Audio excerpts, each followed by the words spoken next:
Tourist trap. The call of the city rang out like a majestic symphony, a musical parade of crowds bustling, shoes cracking against pavement as the scores of people flushed their way through the streets. There stood one man, however, on the edge of the sidewalk. Today he was the master of this city. He would show them that he could take on this so-called last bastion of peace among the rotten belly of this infested district. His gaze set upon this beauty of a design, a hallmark of creative expense. Placing his hands together, he walked across the street, tailing the charge. Tactfully placing himself at her side as the streetlight turned red and the traffic on the sidewalk clumped as it paused. His moment in hand, he slunk in sleekly, running his hand up the drawstring on her purse. With nimble premise, he slid it off her arm, and with practiced movement opened his backpack, placing the purse deftly inside. With a motion of steady, calculated steps, he maneuvered his way to the edge of the crowd, pressing himself inside the closest door, lingering on the street corner. The thrill of the hunt tested his cunning. Years of survival had sharpened his skills, molding him for this shadowed existence. Adrenaline tingled in his veins, igniting a hunger for more. He scanned for this next mark. A tall, lanky young man with a thin wrist. Dressed in a fine suit, hair neatly combed, he exuded pride, an easy target to shatter.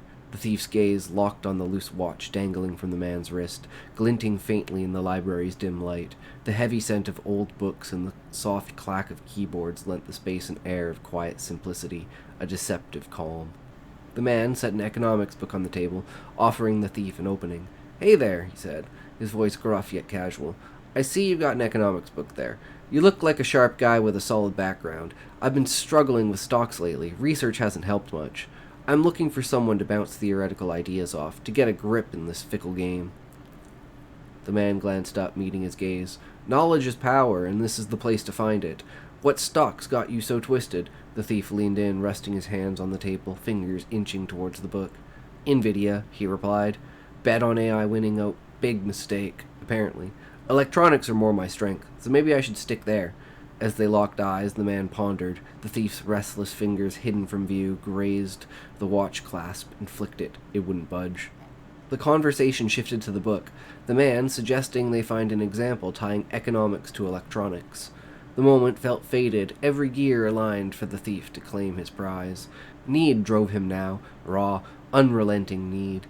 Patience gave way to urgency as his fingers probed silently, seeking the weak spot where the clasp would yield. At last it gave. The hairs on his neck prickled. This was it. Pointing to a line on the page, he read aloud, drawing the man's eyes away. This moment was prepared by fate. All the cogs had lined to set this order by which the thief would release this treasure from its harbinger. Saving it in his grasp, for this man had no need of it. Need was all this poor soul had left to drive him. The cautious nature of biding time had been thrust to the side in this wake of broken plans. His fingers, working ever so silently, searching for that one place where the veil would fall and retract itself from this undeserving pebble. At last, the deed done, the hair on his neck stood on edge. This was the moment. With swift coordination, he pointed to the page and read a single line. The shift in movement of the eyes was the moment to shine. Gliding the vessel from its rest, he slid it into his pocket with a sigh, combining his body movement and breathing with his voice to assert his ignorance to such things. Perhaps the best lesson learned here is not to tempt fate. The man at the table laughed, his voice raising for a moment before recovering over the knowledge of his location. "I will leave it to you, then. Thank you for the help, all the same." The thief raised himself tall and sauntered off with an admonished look on his face. It gave no weight to the actions he had undertook. Exiting the library through the back as the harsh yelling raising in the background began to hush into nothing.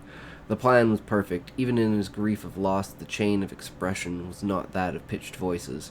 So clever this man thought he was, clinging to his spoils of battle, trophies of his wit and experience. He once again found himself upon the street, lurking behind this unsuspecting fodder, pulling their valuables from their person as if being handed them. The weight of it was when he questioned himself back to reality.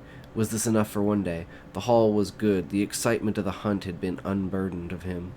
He felt good, smart, and perhaps even rich enough to eat an extra meal. The building, with its flashing lights, beckoned the thief. A pawn shop. The perfect place to peddle the day's spoils. He would use most of this money to move to a new location. The trick was to maintain distance from an area after he had pillaged. The sight shocked him, so plain and bare for the world to see. How could he not? He thought to himself. It has been a day of miracles. The placement and order of these events could only be of divine intervention. He mimicked his prey's steps, edging closer in, preparing. The wallet loomed like a mountain over the plains, its height predicting the rain to feed these weary crops. The thief slickly orbited the back pocket of this fine lad. The temptation peaked as his hands grasped the fabric. Then fear hit, cold, unyielding. His hand was stuck to the wallet. Was this some machination of fate?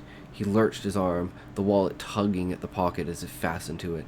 His heart raced, veins bulging, head spinning as stars danced within his vision. The thoughts rushing through his head were too much for this meager mind. He steadied himself as panic clawed in, spreading like ice through his veins. "Sir, you dropped—" The man turned, eyes narrowing at the hand on his wallet. "You picked the wrong one today, buddy." He flashed a police badge. The thief froze, hand glued to the wallet, mind scrambling for an escape. The inevitable sank in. He cursed his missteps, praying for mercy as the cop chuckled. A trap perfectly sprung. The day's struggle for survival, the fleeting hope of a meal, dissolved. Only fear and doubt remained. The purse, watch, phones, jewelry, all damning evidence. Booked and cornered, he was shoved into the squad car. As the door slammed shut, the officer's laughter echoed in his ears.